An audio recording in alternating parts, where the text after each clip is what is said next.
महाराष्ट्रलाइव्ह.in इथे बातमी फक्त दाखवली जात नाही, ती लढली जाते। सबस्क्राइब करा, लाईक करा, शेअर करा, बेल आयकॉनला टच करा।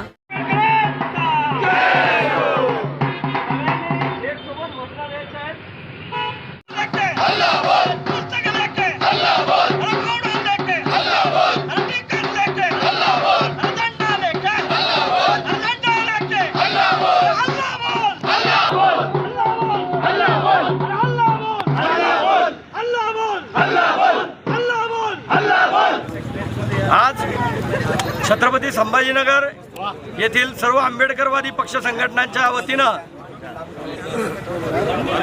विद्यापीठ अनुदान आयोगाने लागू केलेल्या इक्विटी बिलाच्या विरोधात माननीय सर्वोच्च न्यायालयाने जो स्थगिती आदेश दिलेला आहे त्याच्या विरोधात निदर्शने करण्यात आली।